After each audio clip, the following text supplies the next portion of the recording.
If you would, let's have a moment of silence and gratitude for our sobriety, and then let's follow that up with the serenity prayer, please.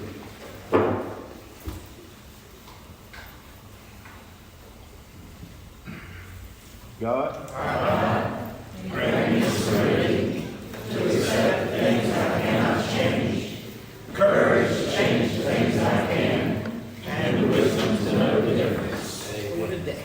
Right.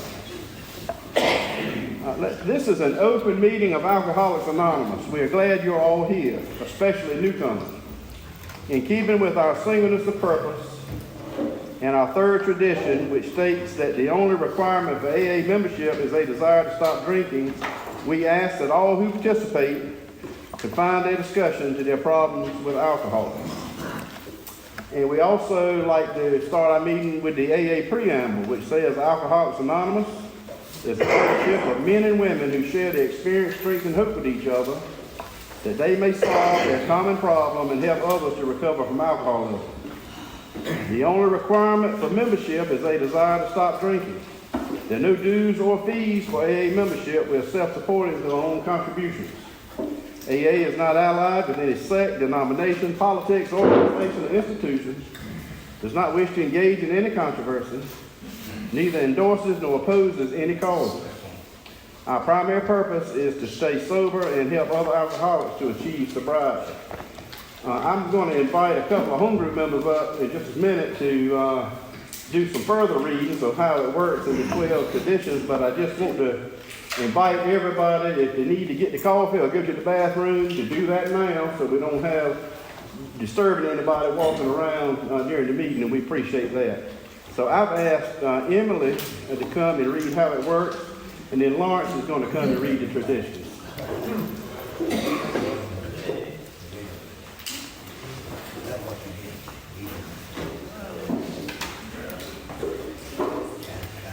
Good evening, I'm Emily Cook. I'm from the Came to Believe group of Rocky Mount. My sobriety date is 1/16/22.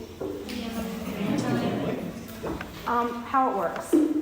Rarely have we seen a person fail who has thoroughly followed our path. Those who do not recover are people who cannot or are not completely able to give themselves to this simple program. Usually men and women who are constitutionally incapable of being honest with themselves. They are such unfortunates. They are not at fault. They seem to have been born that way. They are naturally incapable of grasping and developing a manner of living which demands rigorous honesty. Their chances are less than average. There are those, too, who suffer from grave emotional and mental disorders, but many of them do recover if they have the capacity to be honest. Our stories disclose in a general way what we used to be like, what happened, and what we're like now. If you've decided what you want, what we have, you have what we want, and are willing to go to any length to get it, then you are ready to take certain steps. As some of these we balked. We thought we could find an easier, softer way, but we could not. With all the earnestness at our command, we beg of you to be fearless and thorough from the very start. Some of us have tried to hold on to our old ideas, and the result was nil until we let go absolutely. Remember that we deal with alcohol. Cunning, baffling, and powerful. Without help, it is too much for us. But there is one who has all power. That one is God. May you find him now. Half measures availed us nothing. We stood at the turning point. We asked his protection and care with complete abandon. Here are the steps we took and which are suggested as a program of recovery. Number 1, admitted we were powerless over alcohol and that our lives had become unmanageable. 2, we came to believe that a power greater than ourselves could restore us to sanity. 3, made a decision to turn our will and our lives over to the care of God as we understood him. 4, made a searching and fearless moral inventory of ourselves. 5, admitted to God, to ourselves, and to another human being the exact nature of our wrongs. 6, we're entirely ready to have God remove all these defects of character. 7, humbly asked him to remove our shortcomings. 8, made a list of all persons we had harmed and became willing to make amends to all of them. 9, made direct amends to such people whenever possible, except when to do so would injure them or others. 10, continue to take personal inventory, and when we were wrong, promptly admitted it. 11, sought through prayer and meditation to improve our conscious contact with God as we understood Him, praying only for knowledge of His will for us and the power to carry that out. 12, having had a spiritual awakening as a result of these steps, we tried to carry this message to alcoholics and to practice these principles in all of our affairs. Many of us exclaimed, "What an order! I can't go through with it." Do not be discouraged. No one among us has been able to maintain anything like perfect adherence to these principles. We are not saints. The point is that we are willing to grow along spiritual lines. These principles we have set down are guidelines to progress. We claim spiritual progress rather than spiritual perfection. Our description of the alcoholic, the chapter to the agnostic, and our personal adventures before and after make clear 3 pertinent ideas. A, that we were alcoholic and could not manage our own lives. B, that probably no human power could have relieved our alcoholism. And C, that God could and would if He resolved.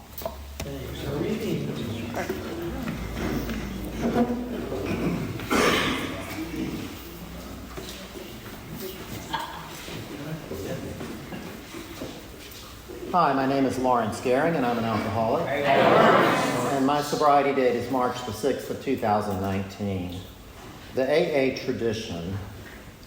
To those now in its fold, Alcoholics Anonymous has made the difference between misery and sobriety, and often the difference between life and death.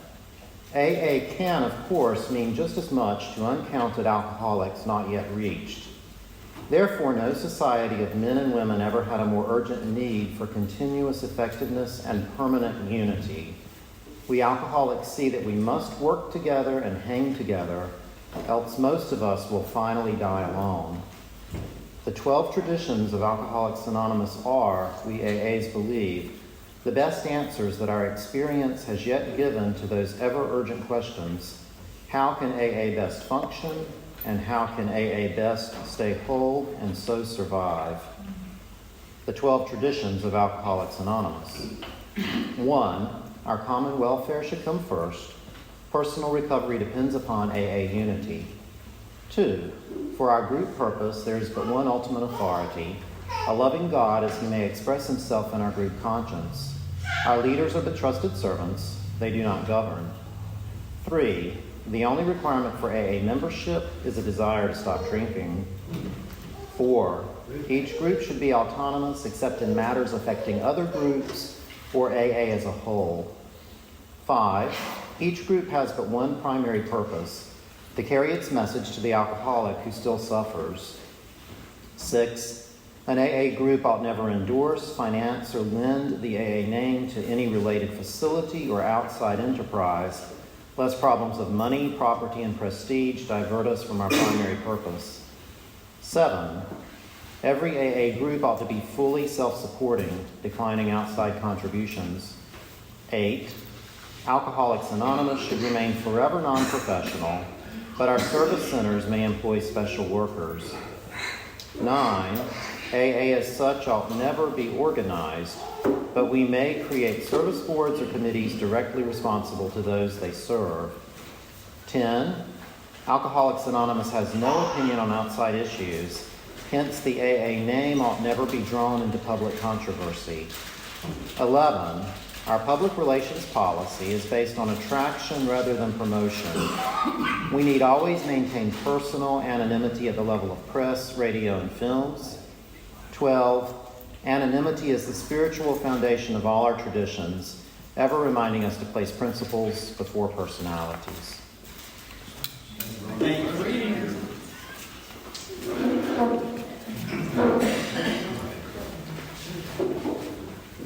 Thank you, Emily and Lawrence. I forgot to tell you a while ago, my name is Kevin Lewis. I'm an alcoholic. My sobriety birthday is March 17, 2001. And I want to tell you about our meeting schedule. We're the King to Believe group of Alcoholics Anonymous, and we're glad everyone is here tonight. Our meeting schedule is we meet from 7 to 8 o'clock on Tuesdays and Fridays. On Tuesdays, the first 3 Tuesdays we study out of the big book. The 4th Tuesday we study a tradition. And if we have a fifth Tuesday, we study AA history. And those meetings are through the breezeway down into the choir room.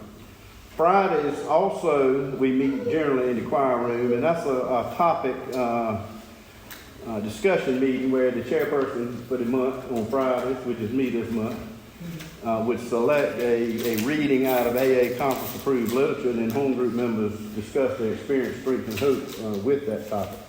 But the last Friday of the month, which is tonight, is our only open speaker meeting, and we meet here in the fellowship hall on the last Friday of the month, and we have a great speaker, usually from out of town, come in, and we also celebrate home group members' sobriety birthdays at the speaker meeting tonight. So we're glad everybody's here for our open speaker meeting, and I want to tell you that you're in for a treat tonight, whether you've heard this speaker before or whether you haven't. We had a great time.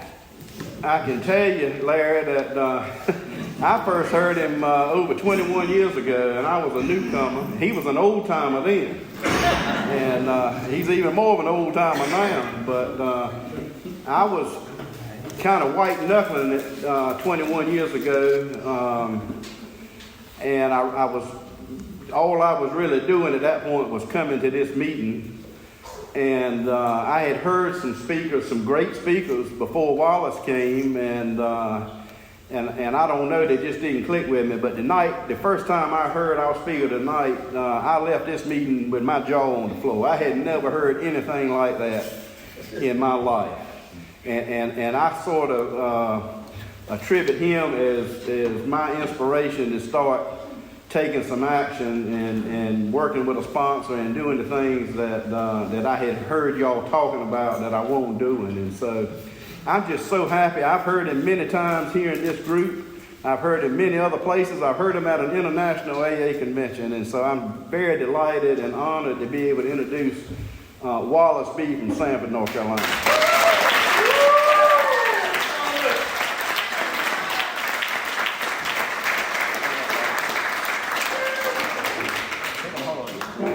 Let me open the water for you. Well, it's already I don't open. need that. All right, then. I don't need that. I'll be on turn it over. How you get that? I don't drink water when I'm talking. I leave that to the professionals.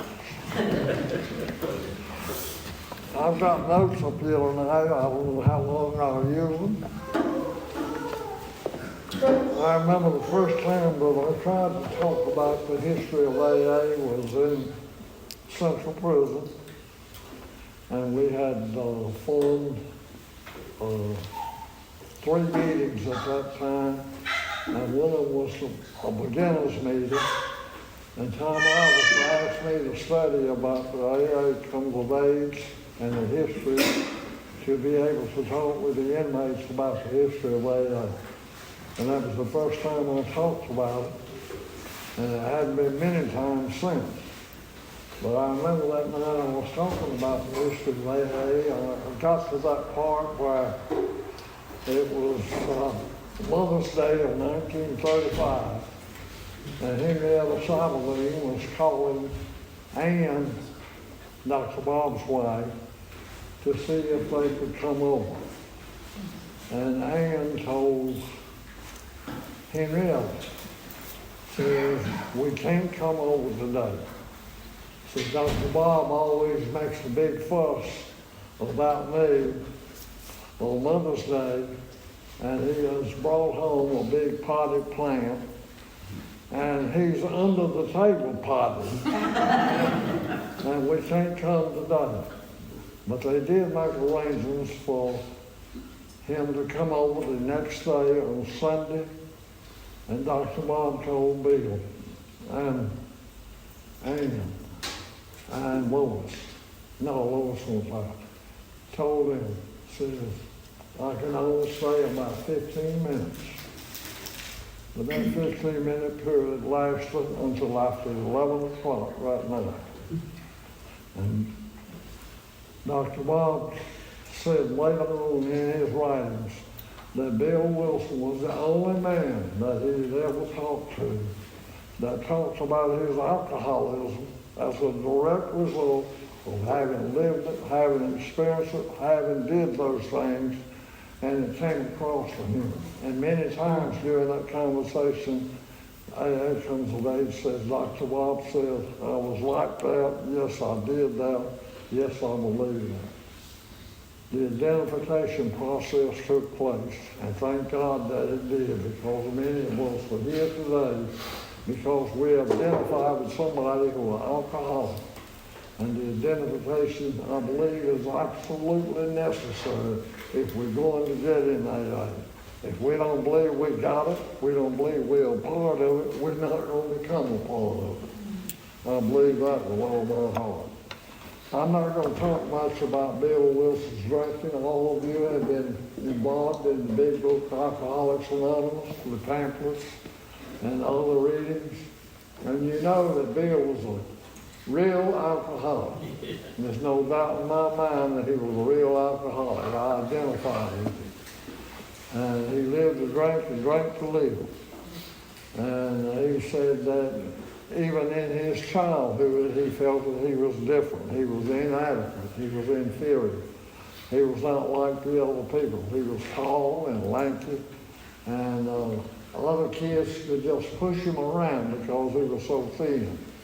And I'm getting a little thin myself. I've lost 34 pounds in the last 6 months.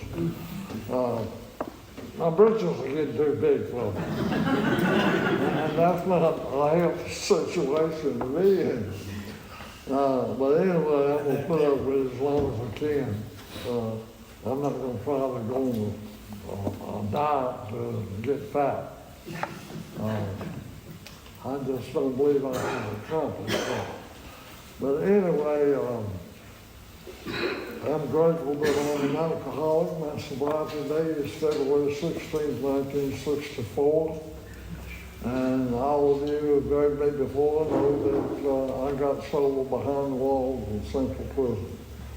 And it's only through the grace of God and the power of the way that I've been able to live this far in my sobriety, whereby I have 58 years, last February.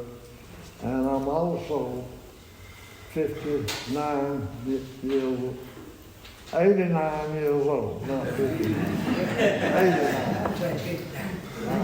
I know I was at the smoking area of my home group several years ago, and a little old girl was out there from the treatment house up the street, and they were talking about age. And they were talking about that particular age and what it meant to them and so forth. And somebody said, how old are you, Wallace? I think I was about 75 or 76 at the time. And I told her, I said, well, I'm that age and I know I don't look it. And that little girl said, that head looks like it wore out 2 bodies. I'll watch her and I'll see that tonight. So I'm just going to put Bill Wilson in the hospital for the first time. He went into the first time because in his working life, he had become quite successful in working as a stockbroker after he had gotten out of the Army. He got educated a bit, and he began working on the stock market. And he became quite successful, and he became quite an avid drinker too. And he began to drink more and more as his success began to reach big proportions. And Lois began to complain to him about his drinking. And Bill tried to assure her that many, many good ideas had come from people who were drinking. And I was not really convinced her about that, but she still stayed with me. Anyway, this went on for a while, and after a while he began having some problems with it, and he went into the hospital for the first time. And over the next 2 or 3 years, he was in the hospital several more times. And I'll tell you about the last trip he made to the hospital. He had been in his home coming off of a drug. And it was one Saturday morning, he sat in his kitchen and he was relieved to know that he had enough gin hid all over the house that it would last him for the weekend. And he was glad, praising God probably, because he had that much gin around. Anyway, someone called and said they wanted to come over. And this was a guy that was calling Bill, a guy that Bill had drank with for years and years, and they had done an awful lot of running around together, getting drunk, getting in trouble together. And on one occasion, he was driving his father's Lincoln, big Lincoln automobile, and they rammed that car up into a house, into a lady's kitchen, and she was in there.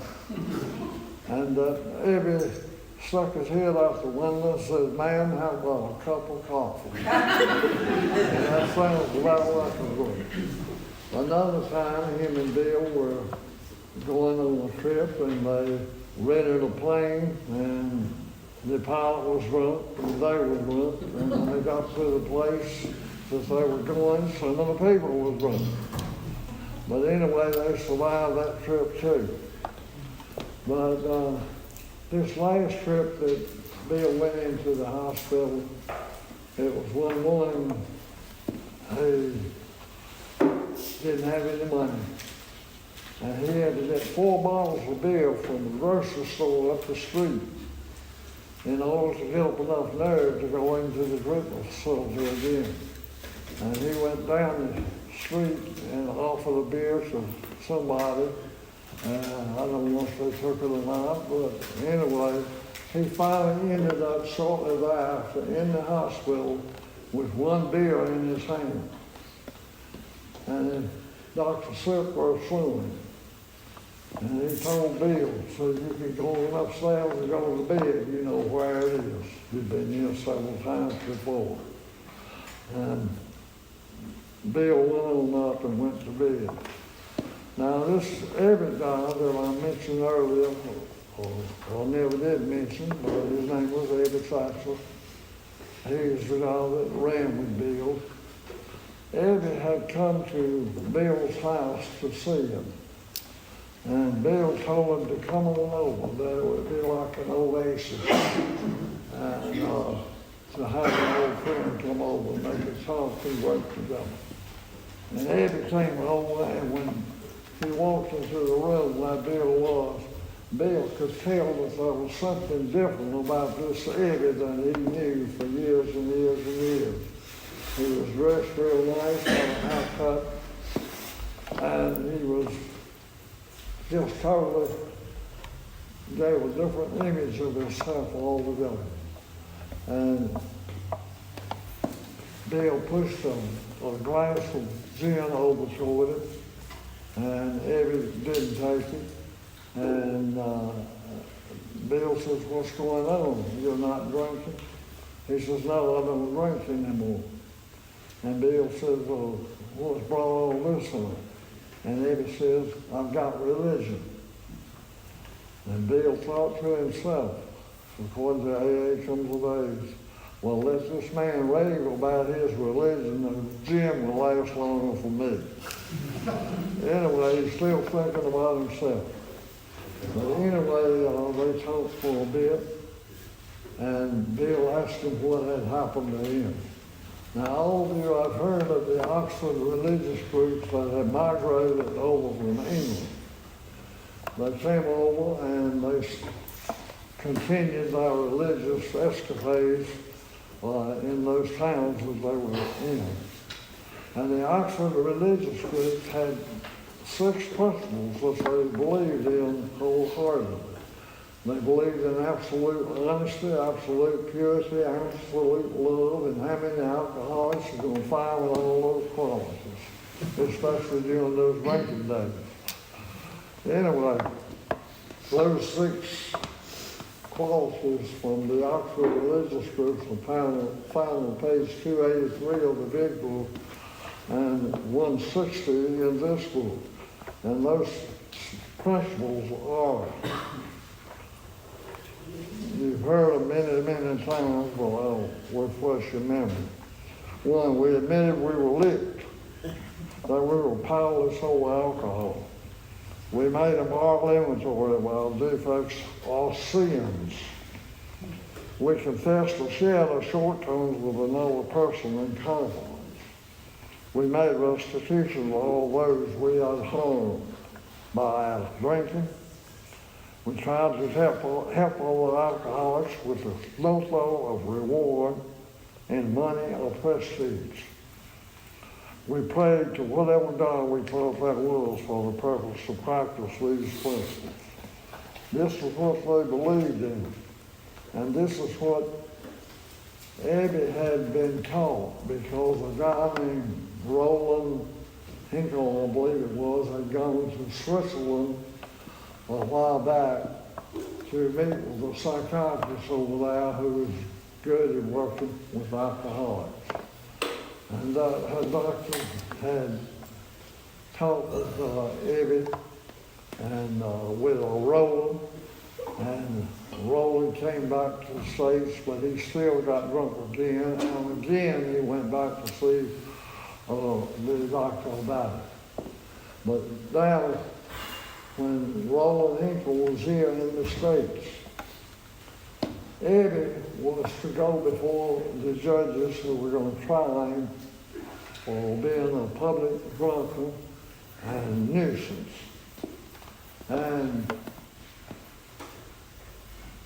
Abby stood before those judges, and they were about to put him away, lock him up permanently, because he would not be able to stay sober in the community. And Roland Hinkle was there, and 2 other members of the Oxford Religious Groups who had been practicing these principles. And they told the judges, give us a shot with Abby. Let us see what we can do to help him get over this drinking bout. And the judges agreed to turn Abby over to those people. And Abby did get sober. He had been sober for 90 days or more when he had gone over to see Bill. And Bill asked him what kind of religion did he have. And Abby said, oh, no particular kind, there's no brand name to it.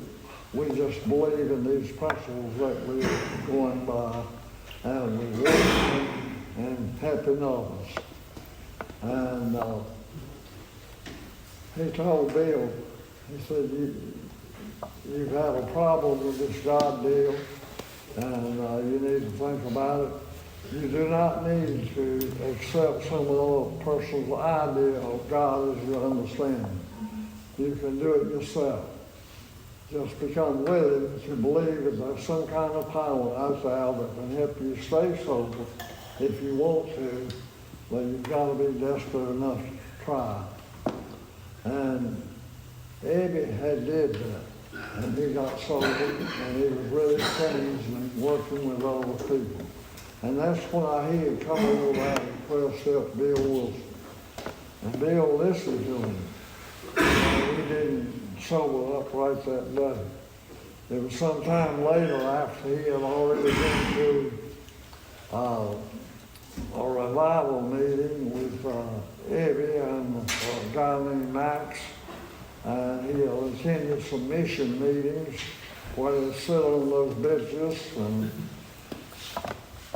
the people would sing and pray, and then when they got through praying and preaching, they'd eat some beans and go about their way and get drunk again. And this was going on for quite a while. And one night at one of those mission meetings, Max had come with Abby, and they went down the aisle and fell at the altar and started praying and so forth. And then Abby had pulled Max, Bill down down to the altar. And Bill apparently got saved that night, but it didn't work for just a very short while. He went home and had up with Lois, and the next morning he was drinking again. But anyway, on that last day that Eddie was in the hospital, after the doctor had separated, sent him up to live. Dr. Silkworth had examined Bill that morning and really saw that he was in bad shape. And Bill was really in bad shape. And the doctor didn't think he would live long, but he would have to be permanently locked up himself. And Dr. Silkworth was explaining this to Lois out in the hallway, and Bill heard him. And Bill knew what the doctor was saying about his condition, that he didn't have long to live under those circumstances, the way he was drinking and living. And that Bill said that as he lay there, he began to think about what Ebby had told him, that he could come to believe in some power that was out there that could benefit him in helping him to get sober. And Bill was still unsure about it. But finally, when he suffered what Dr. Young had told Roland, that the alcoholic needs to go through ego deflation at depth, that he needs to hit bottom, that he needs to make a surrender in order to overcome his alcoholism. And Bill lay there in bed that night thinking about that morning. And then he said, if I be a God, let him show himself to me. And Bill said that the room was filled with a great illumination of yellow light, that it was felt that he was lifted to a mountaintop, where he was breathing spirit instead of air. And this resentment and fear and frustration and agitation and all of this completely vanished. And he was a new man. And he felt so good that he thought he was going crazy. Now, Dr. Silkworth had only examined him about an hour and a half before that. And he called the doctor in to see if he was really going crazy. Dr. Silkworth checked him again. And then he talked with him. He says, Bill, I don't understand this. I've heard of these things, but something has happened. Something is different about you. Whatever it is that you've got now, you better hang on to it, because anything you get is going to be better than what you have. And Bill lay there in that hospital bed for a couple of more days. And during that next couple of days, he had a vision. He visioned that he would get sober, that he would go out and find someone and help that man get sober, and then that man would help him and number 3 get sober, and so forth, and that maybe this thing would spread worldwide. They went out and did that. Bill had to go to Akron on a business meeting. Some people from New York were trying to take control of a small tire and rubber company, Sabaline Tire and Rubber Company in Akron, Ohio. And they considered Bill as a possible candidate to be the director of that institution in the event this proxy was approved. I don't know what a proxy is, but you might know. But anyway, they went to Akron, Ohio about this, and Bill knew that if that thing went through, again, he would have the opportunity to become a millionaire. He would have the opportunity for this great job, and his wife could come out from working in Macy's department store. And that proxy fell through, and Bill did not get the chance to get that job.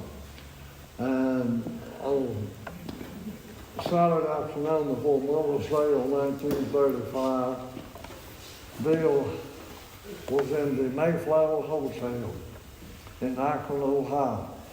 And he was in that long hallway that showed at the end of it was a bar. And he was in that hotel and he was frightened. Bill said that this was the first time in his life he was thinking about taking a drink, and taking that drink was frightening to him. He had never been frightened as a result of wanting a drink.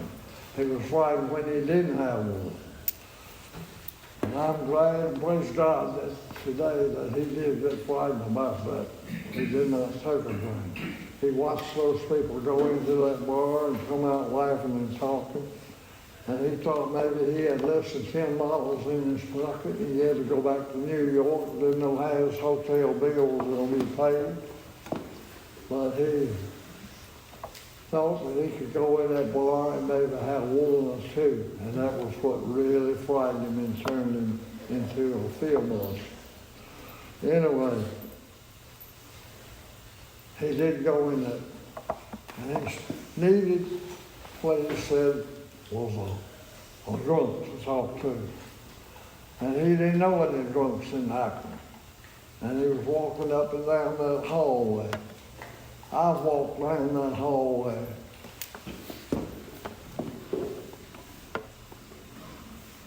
I know it was a long ways from where that phone is on the wall in that hallway down to the end of that bar, that hallway, where the bar was. When I was in there, it was not a bar. I was in there in 2007, and it was an office building of some kind in that where that bar was. And Bill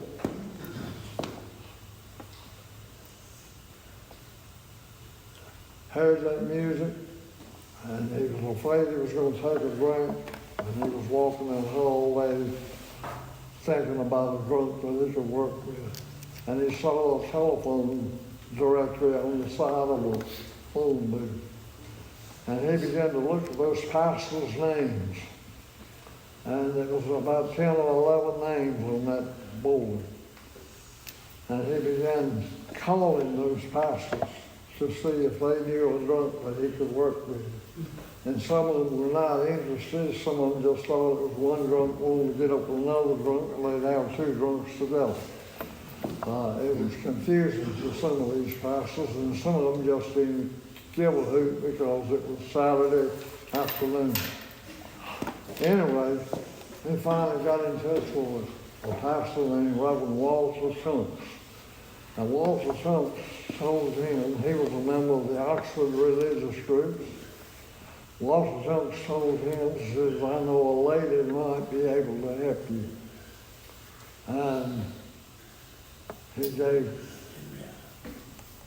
Bill the number for Henrietta Cyberlane. And she was his daughter-in-law of the Tire and Rubber Company in Akron. And he was living in the mansion across the hill, and she was living in the little gatehouse estate, a very small little building. And I had the pleasure of being in that building. I walked in that building in 2007 with Tom Allison. We were both speaking at Founders Day in Akron, Ohio.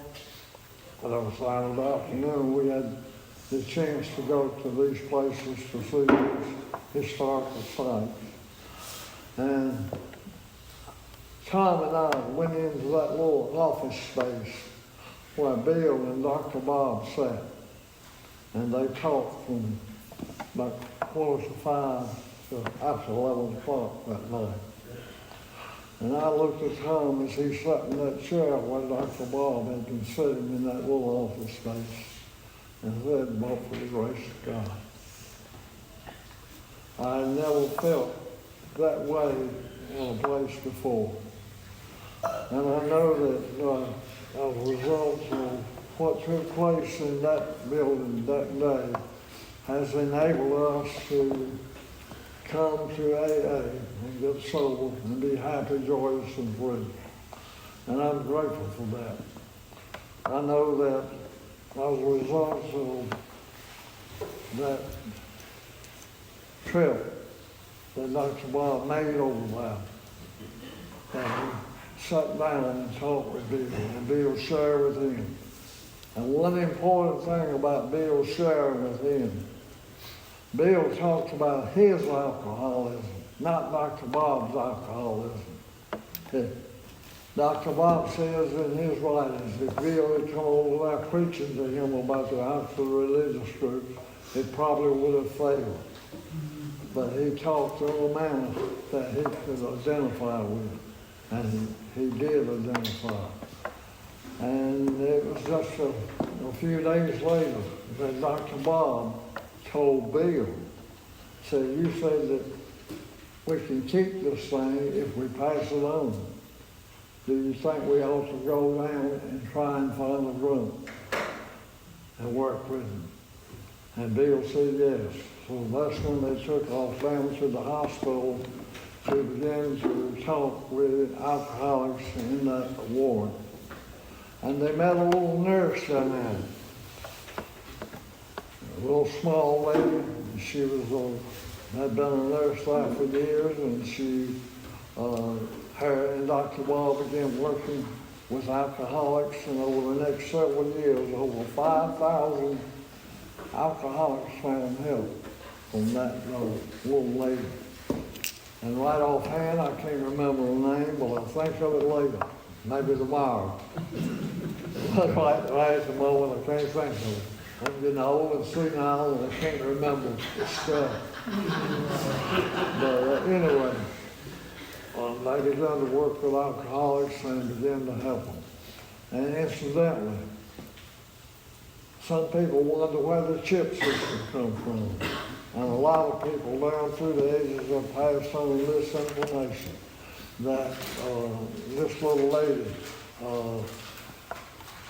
she would give out a metal medallion to those alcoholics who finished the program of recovery that we had outlined in that clinic or in that hospital.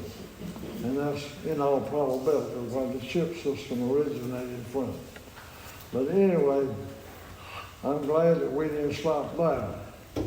We went on to get up to the archives building and then look at all the historical documents. And then we had the opportunity to go to Dr. Bob's home. And that was on Ardmore Street. And that home is visited today by people from all over the world. And when we were going down the street, driving by this, I saw two ladies from our home group that were sitting on the wall, Kelly and another lady. And later on that evening, we were taken on a tour of the entire house by one lady. I don't remember her name, but we got up to Ruth, Dr. Bob's adopted daughter.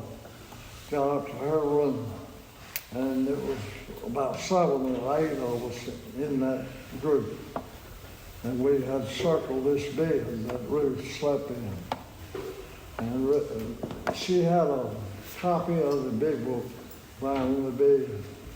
And she asked us, said, would y'all like to work the third step prayer? And everybody said yes. And we all got down on our knees around that bed. And I remember Kelly had been in and out of AA several times. Kelly was next to me. And when she came up off that floor, crying, she went back to Aberdeen, back to that group, came to the primary purpose group, and she's been a different female in Alcoholics Anonymous since. She's sponsoring people, working with people, and she's even got a different husband now. But then it takes what it takes. Some of us are a little bit more hard-headed than others. I've had some difficult times for the last year. My wife died March 14th.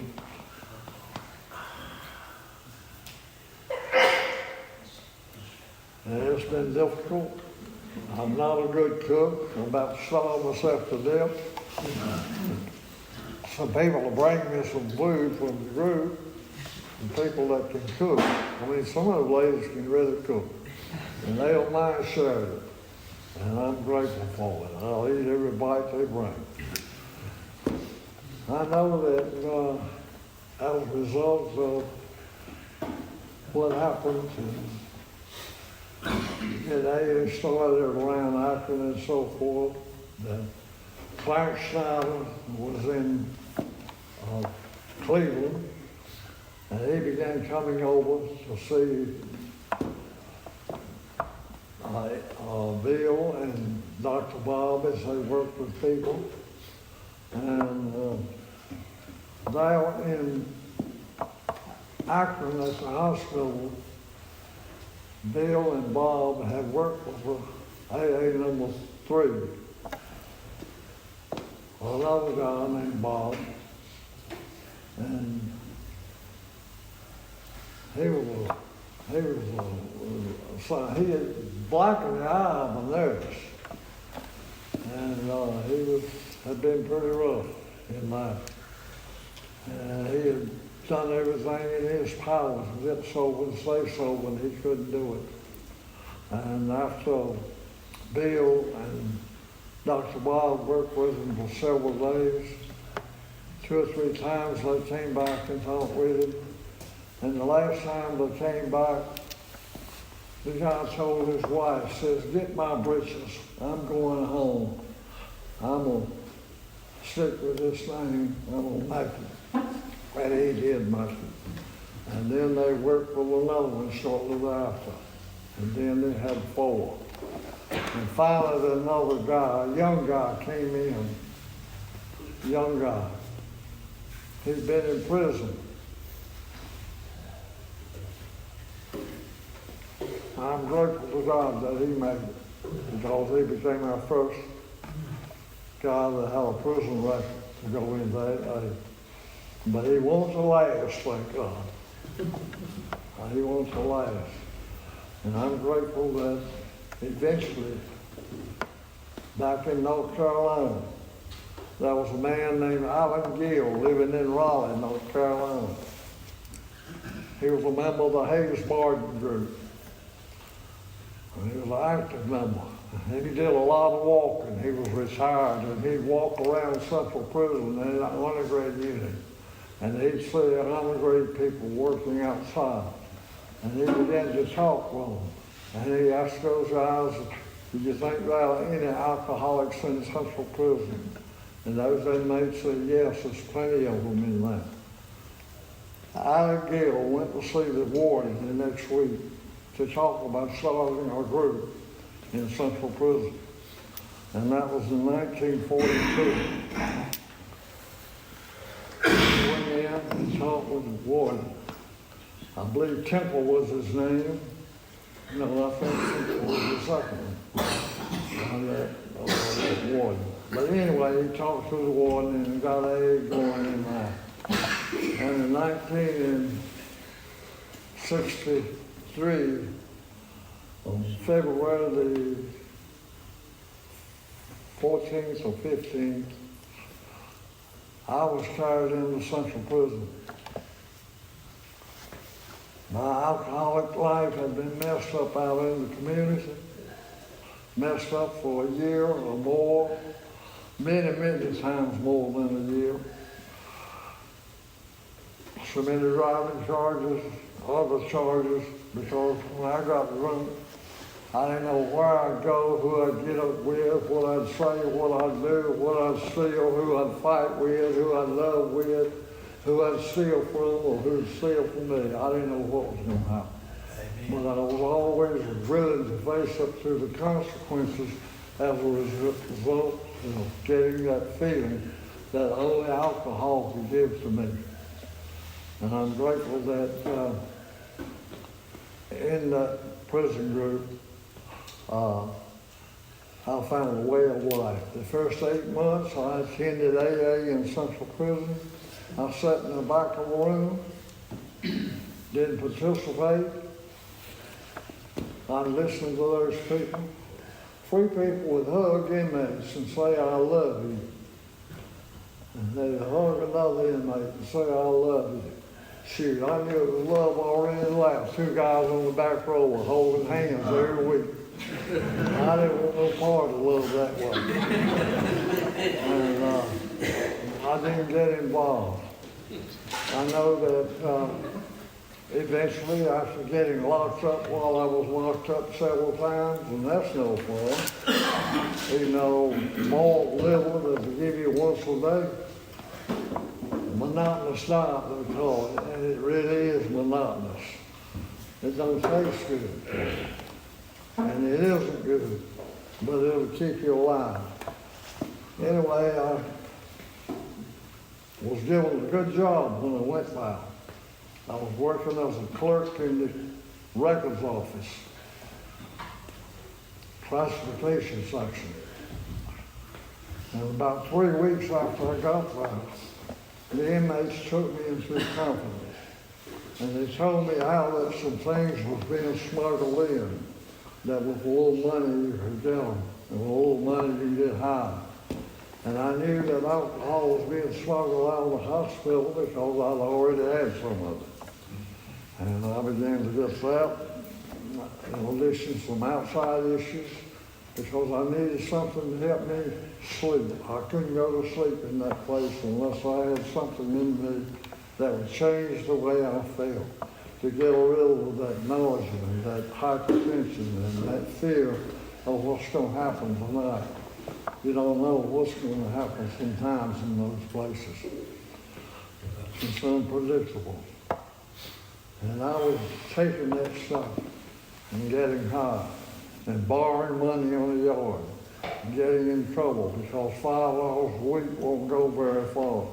When you borrow $1, you got to give back $1 a quarter. And I was getting in trouble in the yard by owing money. And this went on to June of '63. I know in June of '63, 3 things happened. My wife, number 2, was assaulted in the house when she went home from work one morning. She was assaulted and kidnapped. And they caught the guy that assaulted her and kidnapped her and robbed her and brought him into Central Prison. But when they brought him in, they came out of the yard and found me and locked me up on death row. Locked me up. And they felt like I might want to talk with that guy a little bit. And I'm glad they did. But anyway,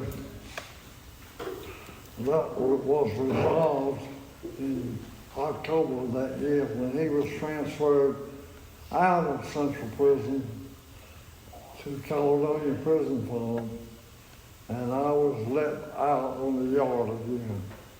I had made up my mind in that 40 days and nights that I was locked up, not getting anything to take or drink. I made up my mind that when I get back on that yard, I'm going into AA and I'm going to stick to it and I'm going to try. And that Saturday when they let me out and I was back on the yard, within an hour's time I was under the influence, right back to where I had been before I was locked up. And that's the way it went until sometime later. I know that I began to think about suicide. And I just couldn't take that prison life. I had been in a 90-day jail sentence up in Petersburg for driving charges. And I pulled it, but jail and a 40-year sentence plus natural life and expiration is a lot of difference. Central prison is a lot of difference from the county jail. Anyway, that was the situation I was in. And I was thinking about suicide. And I was in my cell one Sunday night, sometime after 8 o'clock, I came to. I had been drunk since 1 or 2 o'clock that afternoon. I had been writing a letter to my mama.